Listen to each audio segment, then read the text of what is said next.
I've yet to hear a good argument on what might be the collective subconscious of mankind, yet the events of the last week feel something like evidence for its existence by nature of a wound. And what I mean by this is you've heard me talk often about moral injury, and moral injury being one half of the equation that we oftentimes attribute to PTSD. In order for there to be a moral injury, there must be a moral system or something that is called morality. And what the events that I've been talking about as the last week is the unfolding of the tragedy that is the aftermath of Hurricane Helene.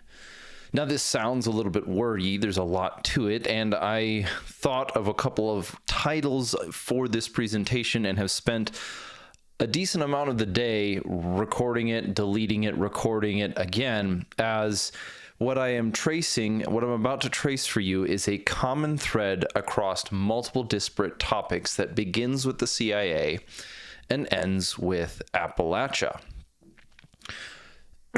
Along the trail, I'm trying to illustrate something that I believe to be true about the world objectively, regardless of human perception, that when understood will give you not necessarily, let's say, a sense of comfort, but help you as well as others orient yourself towards current events in a way that bolster you against that urgency exhaustion, which is germane or common to a political cycle, but also to sort of give address to that common saying of men living lives of quiet desperation.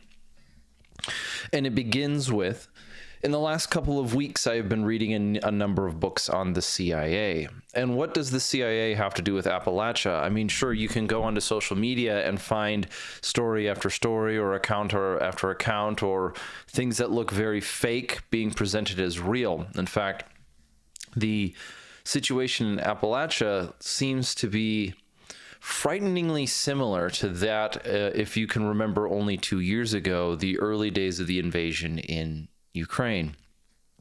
There are plenty of stories going around, and it seems like we are in the fog of war. But before we dive further into the storm, this episode has been sponsored by Obsidian Arms.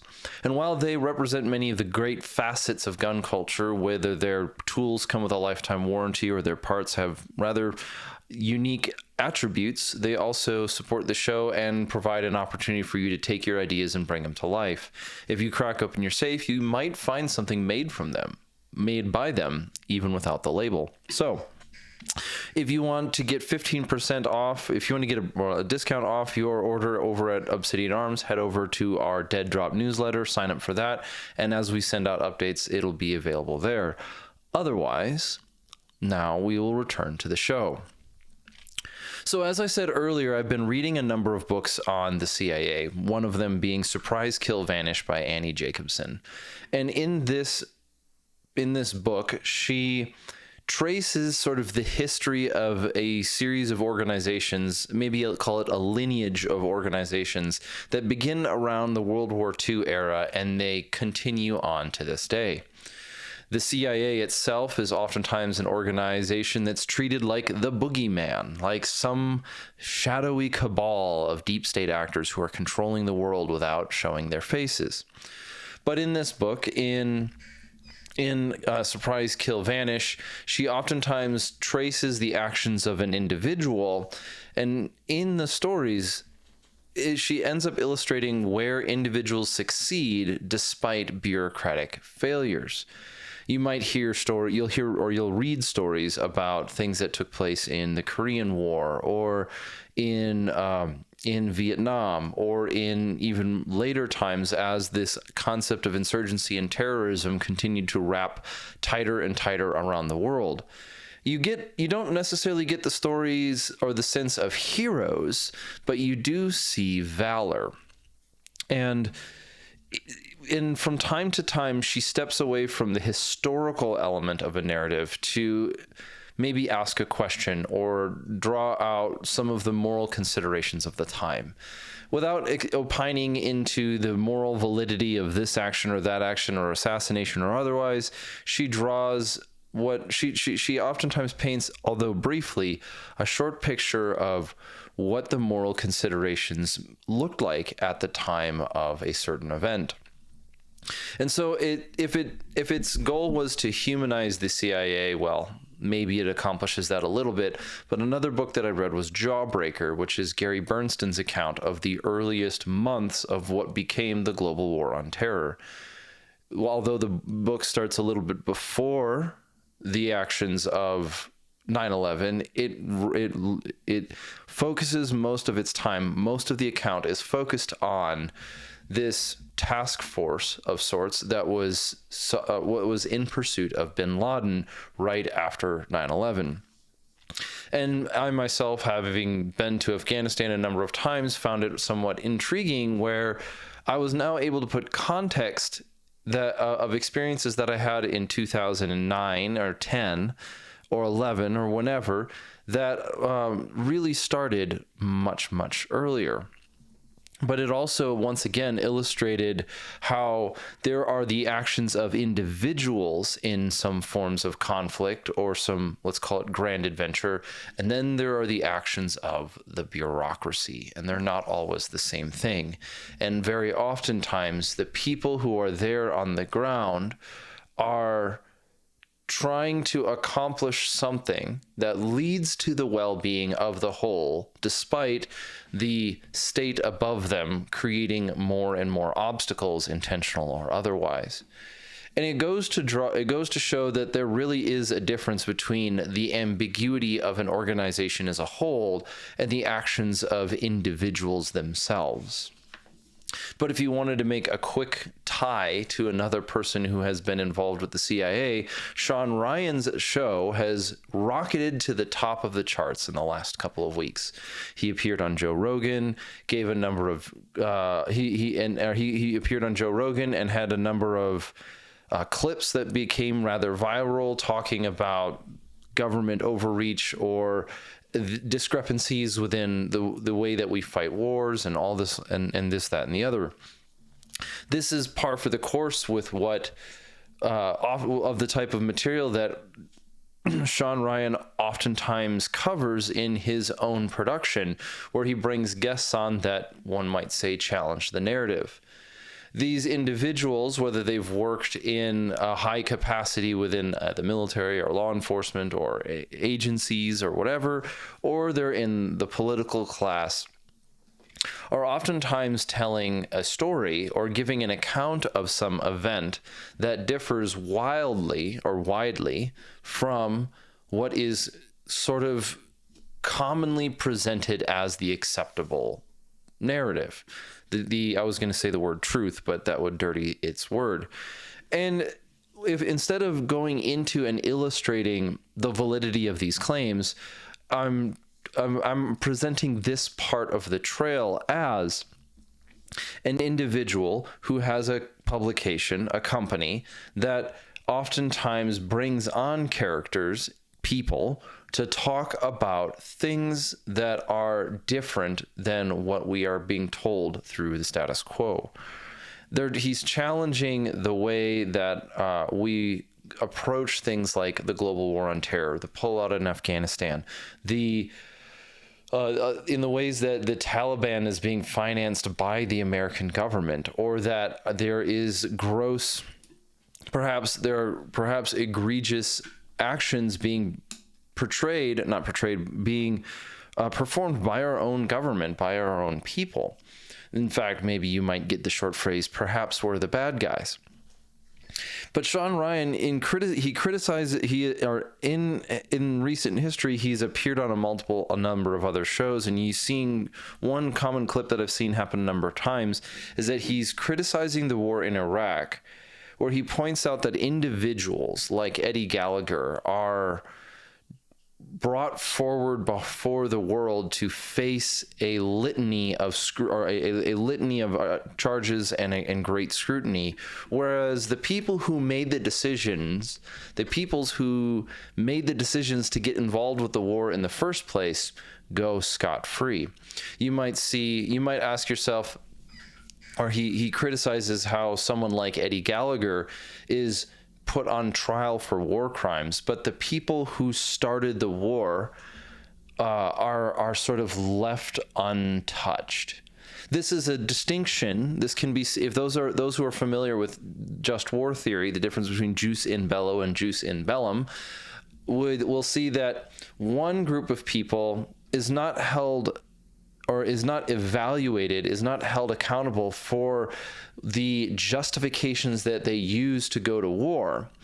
But instead, those same people who commit what could be considered a great evil, or if it is an unjustified war, become the belligerent inciting a war themselves, are not necessarily held accountable, while individuals who are caught up in that war are held accountable for actions that might even be fitting in that time of war. You see this in the way that political individuals will simultaneously support the war but accuse soldiers of being war criminals, in this weird sort of double think kind of mentality. But the individual versus the collective, the individual versus the organization, is what's on display here, where we, as our own country, or participants in our own country, scrutinize the actions of the individuals who participate in the war, but we don't scrutinize the actions of the individuals in any meaningful way anymore of those who are perpetuating it or participating in it. And so we might say that you could look back at something like some of the actions of the CIA and have to start looking at it is, are we looking at the organization as a whole? Are we trying to make a moral evaluation of its leadership, of its guidance, of its strengths, of it as a system? Or are we just simply saying that there are bad people within the organization? Now, there is an interesting element from the book called Anti-Fragile, written by Nicholas Nassim Taleb, where he talks about, let's separate the moral evaluation and go to the is side of the equation here. Hume's guillotine, we're gonna leave the ought away for a little bit and look at some of the is. And one thing that Nassim illustrates is that it is not uncommon for a collective to benefit even though the individuals themselves suffer. Take, for example, the invention of cased ammunition. We'll talk about revolvers. Near the end of the Civil War, we started seeing, or the America started seeing ammunition not too dissimilar from what we have now. It took, although there were many different firearms, we can call them manufacturers, kind of popping up and disappearing, and people becoming gunsmiths only to end up in poverty, we ultimately ended up with something like the Colt Peacemaker. And this is where you get those things where, God made man and Samuel Colt made them equal, and these kind of odd things that were said. But while we may quickly remember in history that it was Samuel Colt who made the Colt Single Action Army revolver, how many different shops, different tinkerers, different inventors of firearms never really make it in life? How many of them ended up destitute with nothing to their name, not even a title or an honor? So in this example is illustrated that the collective, the group as a whole, we'll call it firearms owners and users, professionals or otherwise, citizens traveling out west, whatever you want to call, they all benefited as many different people tried different ways to create a firearm that one could reload with cased ammunition, and the Colt Single Action Army ended up being the victor. How many other revolvers or other firearm concepts were invented, created, and ultimately never come to fruition?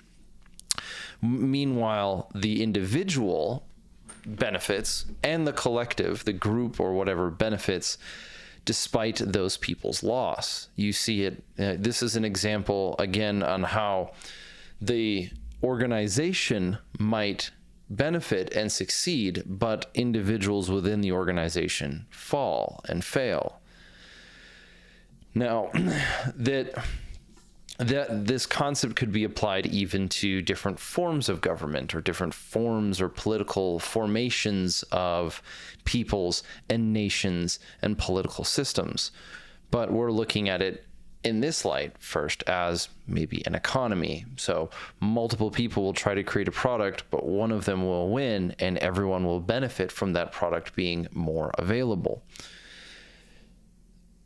Now, and so now this applies, and I'm bringing this concept now, take this idea of the separation of the individual from the collective, that sometimes the individual succeeds despite the collective or the bureaucracy, the leadership working against him, or the individual is perhaps wrongly targeted as the scapegoat so that the fat cats above can go free.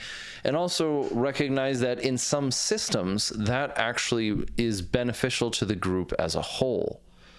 If you've been paying attention, I did start to stray from the is to the ought and back to the is side in that argument, and it comes together with what seems to be going on in Appalachia. See, as I began earlier, and I brought it up at the beginning, the feeling of the news and the information that's coming out from the aftermath of Hurricane Helene is frighteningly similar to that of what came out during the early days of Russia invading Ukraine. If you recall back into 2022, there were headlines and stories about the ghost of Kiev and Snake Island and these almost larger-than-life displays of heroism and bravery, which very often, if not entirely, turned out to be false. See, the hysteria of the day was so loud, it was so thoroughly blanketing all forms of communication that it was difficult for any genuine information to get released. You might be able to weed out some of the moral grandstanders and the usual suspects when it comes to making bold claims about nothing really at all. But even to those who are trying to seek after scrutiny, it seems quite difficult to even determine what is indeed going on. We know where we're at now. We're in a political cycle. It is an election year. We're less than 30 days away from the election. And so despite us knowing that and holding that and understanding that in one side of our mind, are we really paying attention to how politically advantageous it would be for either side to be able to lay the blame of the catastrophe of the events of Hurricane Helene on their political opponent? See, in a couple of months, weeks or months, most Americans will have completely forgotten about what happened after the hurricane, but what they will remember is who is the president. And for the person who's seeking the presidency themselves, there is a sort of dark utilitarianism to understanding that those people, it is more profitable for them or more beneficial for them as a politician to ascribe the blame of the catastrophe on their political opponent than it is for them to be able to solve the problem. This is meant to illustrate how the amount of information being shared about the subject is not going untainted by political issues. It's not arriving untouched by political concerns. In fact, we should expect the otherwise. But does that mean we look at everything with a sense of skepticism? We have numerous videos of people standing in doorways or sitting on their couch crying about the amounts of bodies they're seeing in the streets and in the rivers and in the morgues. But surprisingly, is there any photography of this? Is there any journalism even going on? The dark, what you call it, the dark hole? Is that what we call it? The black hole of information that is Appalachia is itself so deafening, and yet we see report after report after report of foreign aid going to foreign countries. Now, of course, now is the time where that information is going to be amplified. Look, Americans at home are suffering. And our government is prioritizing Lebanon or Israel or Ukraine. Yet we might remain somewhat blinded to the efforts and the participation in those areas being part of a very long-term continuation of the Cold War. Is that justification? No.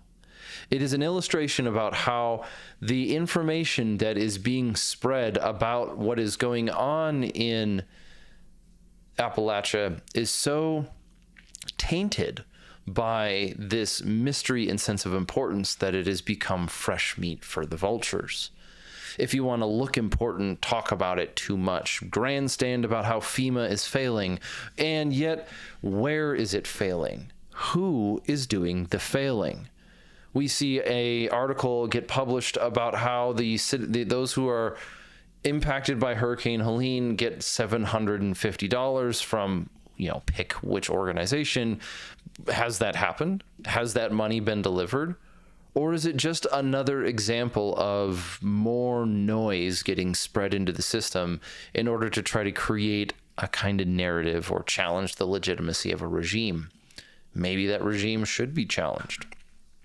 We hear reports of, probably the most seemingly fictitious report or element that I've seen at least, is this thing getting passed around on Twitter or X about how some FEMA worker who refused aid to people in Appalachia was beaten up by locals 20 miles south of Asheville.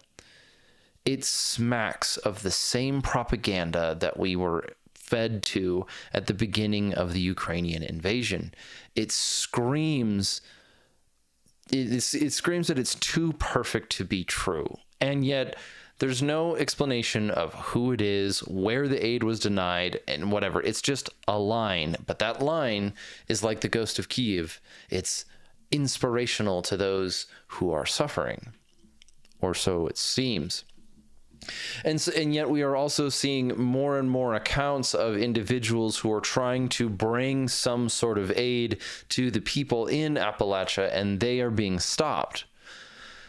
They're being stopped by FEMA or government actors or police, I don't know, people in uniforms, I don't know. The problem is who is stopping, who is doing what. There is no real journalism being done in Appalachia that's being presented in any meaningful fashion. That doesn't include names or faces or identification. Who is doing what? That is the first question. Who is doing what? If you're going to be frustrated by the idea or by a report that supplies meant for the people in Appalachia are being redirected by Haitian refugees or something, you need to, if that is going to be moved from being sort of propaganda to actionable intelligence, you need to say who did what, not FEMA, who. If your supplies are being, what do you call it? If the supplies that are being sent to the refugees, or not the refugees, to the survivors of Helene, and they're being intercepted along the way and confiscated by FEMA, who is doing the confiscation? What are the names and the positions of those confiscating materials? See, this is where we're at in the story. We have all of this reason not to trust this type of government support. Either it's lacking in effort to support its own people, which it's there for, or it's incompetent or incapable to do so. Either it's malicious or it's incompetent. And after a certain amount of time, it just doesn't matter. It doesn't matter to the starving woman in Appalachia whether or not the person is a fool or malicious that their water is not getting delivered, or they're not allowed to have whatever, they're not, the aid that's being donated to them is not reaching them. At that point in time, the question should be, who is doing what? If you get a report, if imagine, this is kind of where I'm looking at it. Imagine if we were approaching this situation from an operational point of view. If our goal is to extract survivors from the environment, or to provide resources, shelter, food, water for those, or shelter, food, warmth, water for those who are recovering or surviving the aftermath of Hurricane Helene, and we're being stopped by a bureaucrat, who is that bureaucrat? What is their title? Who are they? What job do they hold? Do not allow those who are participating in the evil, who are doing the malicious activity or are so incompetent, to fade back into the malaise of the bureaucracy. See, if we are concerned about organizations like the CIA and what their participation is in the world, yet we allow the ambiguity, we allow infinite ambiguity or the option to dissolve into the bureaucracy, then we can't really hold them accountable, right? It's not that we want, this isn't about the CIA, this is currently about the situation at hand in Appalachia. So if Appalachia is struggling and there is malicious work at hand, who is doing it? And if you're saying that the so-called strong men of America are going to this part of the country to support those who are in need, and are being stopped by that kind of duplicity of the caricatured FEMA person, then where is your might, my friend? Where is your strength? It's odd. This is again calling to that fog of war feel, that in the face of adversity, there are people who are willing to volunteer their time and resources to go help their fellow American. And at a time where it's politically charged, we're seeing arguments about ambiguous organizations, FEMA, whatever, stopping or maliciously selecting who lives and who dies, kind of thing, or who gets food and who doesn't, and who gets this and who doesn't. So if we are to believe that these things are happening, then it would be the moral responsibility to identify the actors. Who is doing what? It's been reported a couple times in a couple different ways about apparently a food bank in Minnesota that was racially discriminating against what kind of poor people could receive, donated money or donated food for their well-being. It's like a food bank for poor or impoverished communities, and that they were saying only people of color could take food or something, as some sort of racist screed. The question is, well, who's the business? Who's responsible? Who put the sign up? Who made the decision? Who did this? And instead, we like to complain. We like to dissolve into the grand consciousness of mankind and just blame some ambiguous problem out there. So, in conclusion, in reading about the CIA, there was a distinction between the actions of the individual and the bureaucracy, which we saw reflected in who gets targeted by Sean Ryan's recent criticisms. And we also understand that there's a certain systemic element at play here. But the way that we counter it, and the way that we move forward from something like this Hurricane Helene, is not to go idly by and be satisfied with the outrage of the corruption of FEMA, but rather identify who is doing the evil, who is the problem, and maybe looking at that as the start of the solution. Not something so big that we can't change it, like the government as a whole, but at least paying attention to the people who we can influence in the environments that we can function in. So if this has been helpful, leave a comment below on where you think it needs to happen. If not more, this has been the Redacted Culture Cast. Now go forth and conquer.